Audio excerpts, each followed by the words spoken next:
بسم اللہ الرحمن الرحیم۔ السلام علیکم۔ یہ ہمارا اردو سیکھنے کے سلسلے کا دوسرا سبق ہے۔ پہلے سبق پہ آپ نے پڑھے تھے حروف تہجی اور ان کی آوازیں۔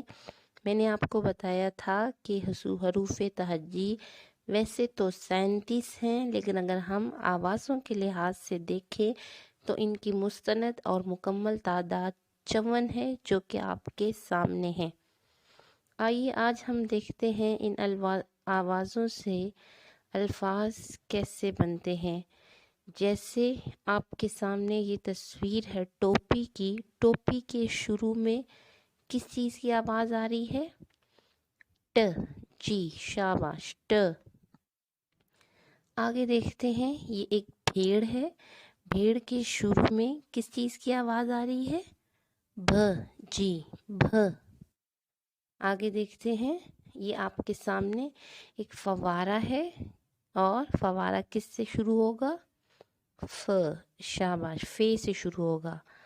آگے ہم دیکھتے ہیں، یہ آپ کے سامنے ایک ڈبہ ہے، تو ڈبہ کی سٹارٹنگ ساؤنڈ ڈ ہے، تو یہاں پر ڈال کو ہم سرکل کر دیں گے۔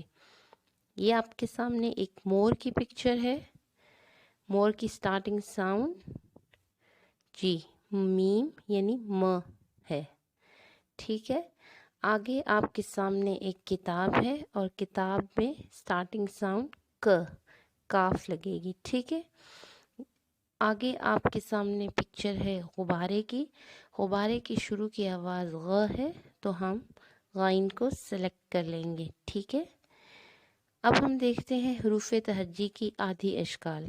اردو میں جب ہم لفظ بناتے ہیں تو جیسے انگلش میں ہم ہر لفظ کے پورے سپیلنگز میں ہر جو ڈیجٹ ہے، وہ ہر لفظ ہے وہ پورا لکھتے ہیں ABC کا، لیکن اردو میں ایسا نہیں ہوتا۔ اردو میں کچھ لفظوں کی آدھی اشکال ہوتی ہیں، اور ہم ان کو لفظ کے دوران آدھی شکل کی صورت میں لکھتے ہیں۔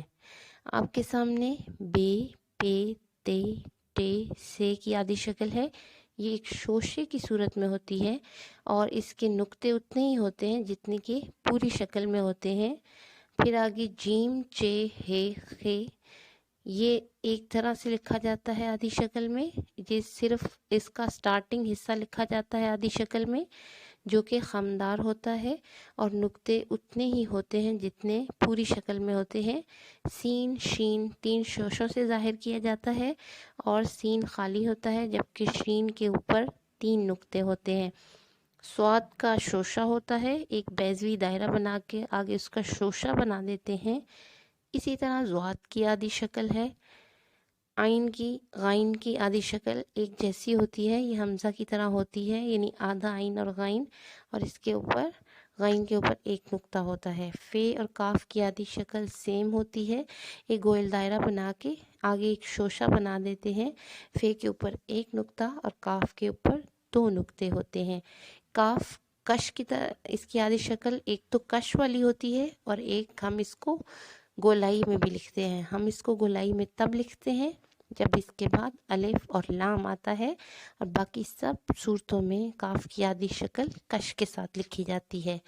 اسی طرح گاف کی بھی لام کی آدھی شکل اسی طرح لکھی جاتی ہے، لیکن کاف کے اوپر کش ہوتا ہے، اس کے اوپر کش نہیں ہوتا، اور ایک ہی شوشہ ہوتا ہے، لیکن اس کی دائیں جو سائیڈ ہے وہ لمبی ہوتی ہے۔ میم کی آدھی شکل بھی اس کا آدھا حصہ لکھا جاتا ہے، لیکن میم کی پوری شکل میں اس کا دائرہ اوپر ہوتا ہے، اور میم کی آدھی شکل میں اس کا دائرہ نیچے ہوتا ہے۔ نون میں ایک شوشہ لگا کر اوپر ایک نقطہ لگا دیا جاتا ہے، تو یہ نون بن جاتا ہے۔ ہا کی آدھی شکل ایک شوشہ لگا کر اس کے نیچے ایک کوما کا سائن لگا دیتے ہیں، یہ ہا کی، ہے کی آدھی شکل ہے۔ شے کی آدھی شکل ایک شوشے کی صورت میں ہوتی ہے، جس کے نیچے 2 نقطے ہوتے ہیں۔ چھوٹی ہے اور بڑی ہے دونوں کی آدھی شکل ایک شوشے کی صورت میں ہوتی ہے، جس کے نیچے 2 نقطے ہوتے ہیں۔ اب آپ کے سامنے یہ سارے حرفوں کی آدھی اشکال ہیں۔ بے، پے، تے، ٹے، سے، جیم، چے، ہے، خے، سین، شین، صاد، ضاد، عین غین فے کاف کاف کاف لام میم نون ہے اور یہ۔ اس کے علاوہ جو باقی حروف تہجی بچ گئے ہیں ان کی آدھی شکلیں نہیں ہوتی، ان کے بارے میں ہم آپ کو اپنے اگلے لیسن میں بتائیں گے۔ مکمل اشکال والے حروف الف، الف مد آ، دال، ڈال، زال، رے، اڑے، زے، یہ، توئیں، زوئیں، واو، حمزہ، بھے، پھے، تھے، ٹھے، جھے، چھے، دھے، ڈھے، رے، ڑے، کھے، گھے، لے، میں اور نے۔ اپنا بہت سارا خیال رکھیے گا۔ اللہ حافظ۔